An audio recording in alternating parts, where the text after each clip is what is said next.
할렐루야. 오늘은 사도행전 8장 말씀을 통해서 복음 전도 방법 그리고 성령께 순종하는 것이라는 제목으로 함께 말씀을 나누기 원합니다. 여러분, 8장부터는 이제 온 유대와 사마리아의 복음이 전파되는 장면이 이제 나오는데 8장에서는 사도들과 7장에서는 이제 스데반과는 대조되는 장면으로 시작됩니다. 어, 그러니까 이제 어, 8장에서는 사울은 그가 죽임당을 마땅히 여기더라. 사울로부터 시작이 됩니다. 자, 주님이 어떻게 일하실까? 여러분 궁금하지 않습니까? 8장은 우리가 이제 보면 알겠지만 신나는 장이기도 하고 또 슬픈 장이기도 한데 한번 말씀을 보겠습니다. 자, 1절부터 4절 말씀을 이렇게 한번 보면은요. 그러니까 예루살렘에 2절 말씀 보니까 그날에 예루살렘에 큰 교회에 큰 박해가 있어 사도회에는 다 유대와 사마리아 모든 땅으로 흩어지니라. 예루살렘 교회 안에 큰 핍박이 일어났습니다. 왜 그랬을까요? 왜 큰 핍박이 일어났을까요? 사도들은 예수님의 말을 듣고 예루살렘으로부터 땅끝까지 복음을 전하려고 했습니다. 그런데 그들은 예루살렘 안에 머물러 있었죠. 그래서 성령님께서는 그들을 상황적으로 흩으신 것입니다. 핍박을 통해서 흩으신 거예요. 여러분, 우리도 마찬가지예요. 우리가 훈련도 받고 이렇게 말씀도 보고 하는데 전도하지 않고 또 각자 흩어져서 교회 개척하지 않고 이렇게 지금 있는 자리에서 안주하면요, 주님은요 우리를 흩으십니다. 왜 그런지 아세요? 모든 민족의 복음이 전파되리니 그때야 끝이 오리라. 할렐루야. 그때야 끝이 오리라. 결국 주님이 오셔야 되는데, 이 땅 가운데 오셔야 되는데 그 일을 마무리하시기 위해서, 그 일을 하시기 위해서 지금 해야 될 일이 뭐예요? 선행돼야 될 일이 뭐예요? 모든 민족이 복음을 듣는 것입니다. 할렐루야. 저와 여러분이 이 일에 쓰임 받고 이 일을 또 하는 또 저와 여러분이 되길 축복합니다. 그래서 놀라운 성령의 권능이 풀어집니다. 핍박받고 흩어진 사도들을 통해서 이런 일들이 일어난다는 것입니다. 자, 예루살렘 교회 안에 큰 핍박이 일어났어요. 왜 사도들은 이 일을 빨리 증거하려고 하지 않았을까요? 어쩌면 그들에게 비전이 좀 부족했는지도 모릅니다.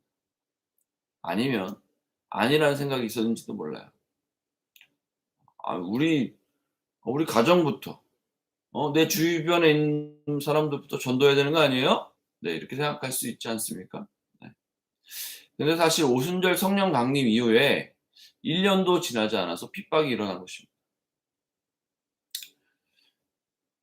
그러니까 사실 사도들이 그렇게 특별한 잘못한 것도 없었어요. 그런데 성령님은 왜 그러셨을까?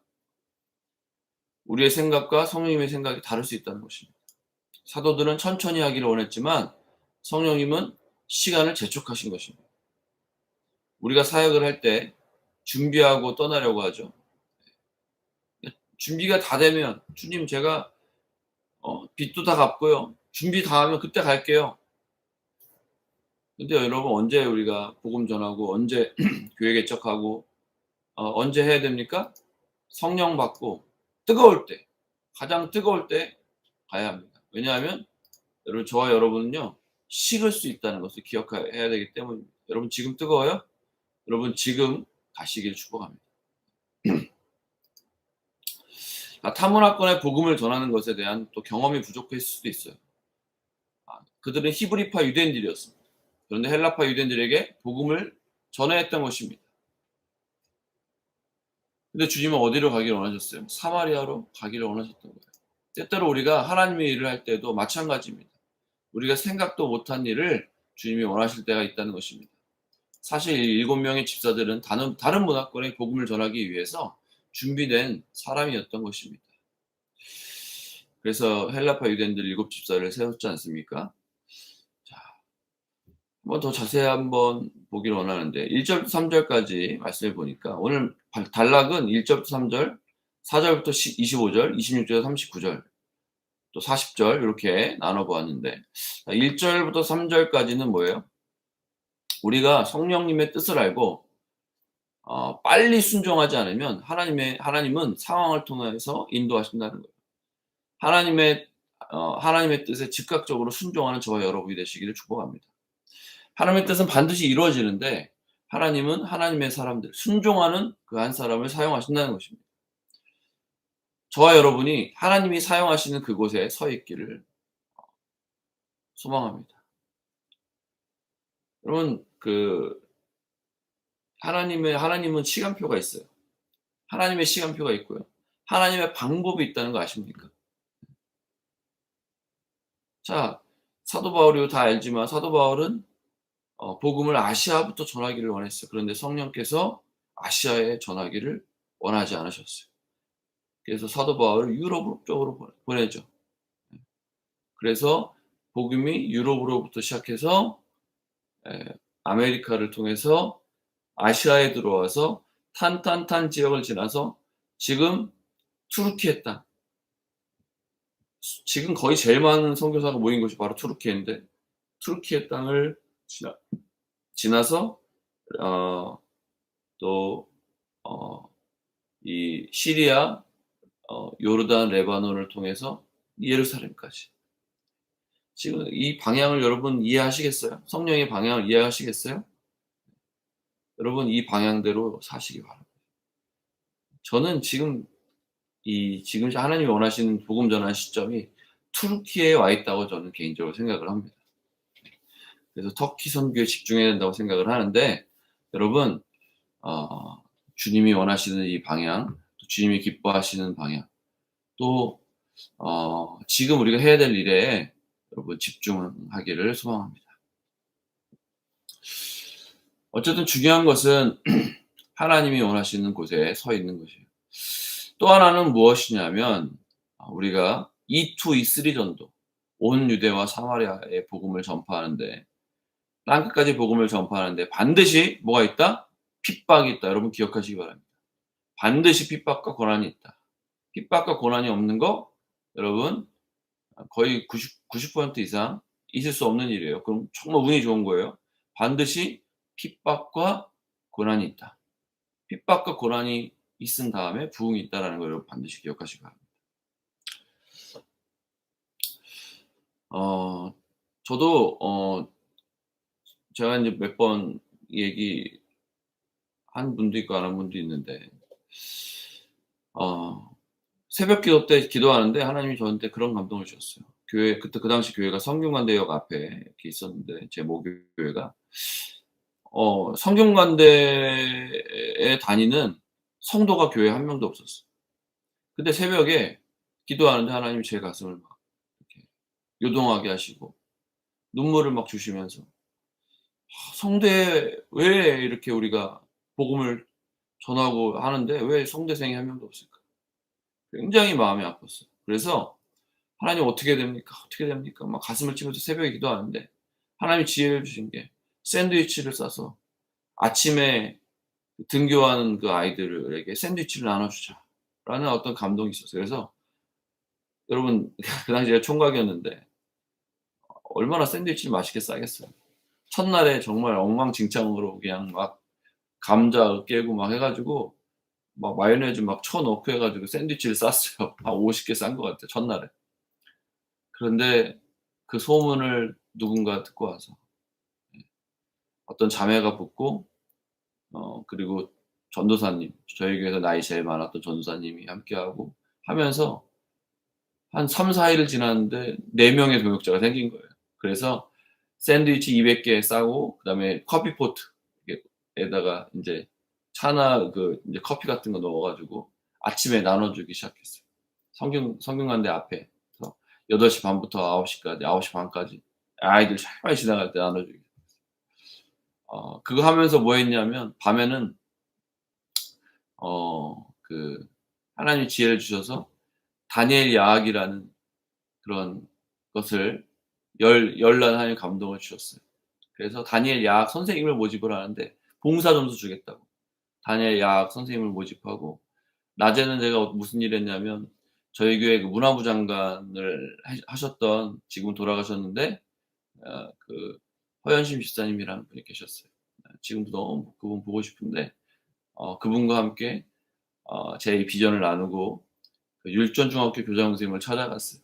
시위원을 데리고, 저와 함께 조기 축구했던 장로님이었던 그 시위원을 데리고 중학교 선생님, 교장 선생님을 찾아갔어요. 찾아가서 다니엘 야학을 하려고 하는데 혹시 형편이 어려워서 학원을 보내지 못하는 아이들이 있습니까? 그 아이도 저에게 보내주십시오 하니까 정말 한 80명 정도의 명단을 주셨는데, 그중에 한 60명 정도가 이제 다니엘 야학에 들어오게 되었어요. 장소는 어디? 저희 교회. 그래서 여러분, 결국에는 이게 성사가 되고 성균관대에서 20명 정도의 선생님이 와 가지고 다니엘 야학이라는 게 만들어졌어요. 수업은 어디서 합니까? 교회에서 하고, 그 다니엘 야학을 할 때 선생님 중간중간에 교회 청년들을 넣어서 전도하게 했어요. 네. 영적인 흐름을 놓치면 안 되니까. 네. 그래서 그 당시에 그 일이 있은 이후에 이것 때문에 전도되어 온 아이들이 아직도 교회에 다니고, 어 엄청난 그 당시에 센세이션이 있었어요, 그 동네에. 또 아이들이 오니까 그 아이들 부모들이 교회에 나오기 시작하고, 이런 일들이 있었어요. 여러분, 기도하다가 어 저는 여러분에게 성령님이 감동 주시기를 축복합니다. 기도할 때 나를 위해서만 기도하고 어떤 나의 아픔과 어떤 나의 상황과 환경을 위해서만 기도하는 것이 아니라, 여러분, 직장을 변화시킬 수 있도록, 사업장을 변화시킬 수 있도록, 캠퍼스를 변화시킬 수 있도록, 동네를 변화시키고 내 가정을 변화시킬 수 있도록 여러분 기도하시기 바랍니다. 하나님이 감동 주실 때 중요한 것이 뭐예요? 순종하는 것입니다. 저와 여러분 순종하십시다. 성령의 음성에 순종하십시다. 그때 놀라운 역사가 일어나는 거예요. 그러니까 복음 전도 방법의 가장 탁월한 게 뭐예요? 성령님께 순종하는 거예요, 여러분. 하나님의 갈망, 하나님의 눈물이, 저에게 주셨던 그 하나님의 갈망과 눈물이 여러분에게 부어지기를 축복합니다. 그리고 4절부터 25절까지는 사마리아까지 복음이 전파되는데, 먼저는 히브리파 유대인, 그리고 헬라파 유대인, 그리고 사마리아까지 복음이 전파되고 있는 거예요. 빌립은 사마리아에서 복음을 전파할 때 이 기적과 이사로 복음을 전했습니다. 지금까지는 병든 자들을 고치는 정도였지만 귀신 들린 자를 쫓아내고 기적을 일으킵니다. 이때 여러분, 시몬이라는 사람도 이렇게 오는데, 여러분, 성령님은 마음의 중심을 다 아시죠. 우리가 기도할 때요, 이렇게 기도를 해야 돼요. 일꾼을 보내주십시오. 하나님, 내가 전도할 때 일꾼을 붙여주십시오. 그래서 함께 이 일을 할 수 있는 사람을 보내주십시오. 이런 기도할 수 있어야 합니다. 그래서 우리가 새로운 문화권의 복음을 전할 때 주님이 기적을 일으켜 주십니다. 그리고 새로운 문화권에 있는 사람들은 생각이 틀리기 때문에 복음을 잘 받아들이지 않죠. 그래서 능력 전도를 주님이 일으키시는 거예요. 자, 오늘날 복음이 활발히 일어나는 곳에는 반드시 이 능력 전도가 있다는 것을 기억하시기 바랍니다. 설교를 잘한다고 해서 복음을 전한다고 해서 반드시 사역이 잘 되는 게 아니에요. 주님의 이름으로 여러분 능력이 일어나야 합니다. 권능이 일어나야 합니다. 복음은 논리로 전하는 것이 아니고요, 경건의 능력이 우리 안에 있어야 한다는 것입니다. 표적과 기사가 나타나고 성령이 그들에게 임해야 바로 선교가 시작되고 교회가 시작되는 것입니다. 그래서 사도행전은 성령의 행전이라고 하지 않습니까? 성령님이 일하시는 행전이에요, 여러분. 자, 빌립은요, 유대인들의 지도자였지만 여전히 그 사도들의 권위 아래 있었습니다. 그러나 빌립으로 말미암아 사도들이 생각이 바뀌게 된 거예요. 이후에 사도들이 사마리아 마을로 다니면서 복음을 전하게 된 것입니다. 선교의 문이 열려진 거예요. 하나님이 문을 여신 것입니다. 여러분, 우리 안에 어떤 한 사람이 성령께 순종할 때 수많은 사람들이 머물러 있어도요, 한 사람의 순종으로 여러분 공동체가 변할 수 있다는 것이에요. 우리 공동체 안에 누가 먼저 순종하시겠습니까? 누가 먼저 성령의 사람이 되시겠습니까? 그 한 사람 정말 튀어나오기를 축복합니다. 26절부터 39절까지는 이제 빌립이 이제 에디오피아 내시를 전도하는 장면이 나오는데, 자, 주의 사자가 광야로 가라고 했습니다. 이해할 수 없었지만 순종하여서 갔습니다. 성령으로 말미암아 내시에게 복음이 전해지고 또 성령께서 빌립을 데리고 가신 거예요. 이 이슬이 전도를 할 때, 전혀 이 문화권과 언어권이 맞지 않는 전도를 할 때 주님이 하시는 방법을 이야기하는 거예요. 여러분, 모든 것이요, 주님이 하시는 것입니다. 내가 하는 것 같지만 결국 주님이 일하시는 거예요. 중요한 것은 뭐예요? 순종입니다.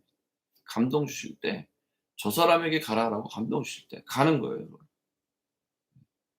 여러분, 오늘 하루 그런 감동이 여러분에게 있기를 축복합니다. 하나님의 말씀대로 순종하면 기적이 일어나고 사람들이 복음 듣고, 여러분, 이 이디오피아 내시를 통해서 이디오피아가 기독교 국가가 되지 않습니까, 여러분? 할렐루야. 여러분 한 사람의 순종을 통해서 민족이 변화되는, 정말 열방 가운데 놀라운 일들이 일어나기를 축복합니다. 결론입니다. 복음을 전할 때 지식으로 전하는 것이 아닙니다. 경험으로만 하는 것이 아니에요. 오직 성령으로 하는 것입니다. 주님이 이 말씀을 날마다 순간마다 들을 수 있도록 나를 준비합시다. 주님이 말씀할 때 즉각적으로 순종합시다. 여러분, 우리가 이제 조금 있으면 또 우리 청년 2부도 터키를 가게 되고 우리 단기팀도 이제 터키를 가게 될 텐데, 여러분 순종합시다. 경험 있는 분들 경험 내려놓으십시오. 오직 우리는 성령께 순종하는 것입니다. 지식이 많으신 분들 지식 내려놓으시기 바랍니다. 오직 우리는 성령보다 앞서지 않습니다. 주님이 나를 통해 일하실 수 있도록 나를 온전히 주님께 맡겨 드리십시다. 또 선교를 가서만 그런 사역이 일어나는 것이 아니라 지금 이 자리에서, 오늘 직장에서, 사업장에서 이런 일들이 일어나길 축복합니다. 주님, 나를 통해, 우리 가정을 통해, 우리 팀을 통해 복음이 터키 땅에, 또 우리 직장 가운데, 사업장 가운데, 가정 가운데, 우리 마을 가운데 전해질 수 있도록, 민족 가운데 이 복음이 드러날 수 있도록 성령이 우리를 사용하여 주옵소서. 또 제자들을 무수히 일으켜 주시옵소서. 이렇게 기도하는 저와 여러분이 되시길 축복합니다. 여러분 사랑하고 축복합니다.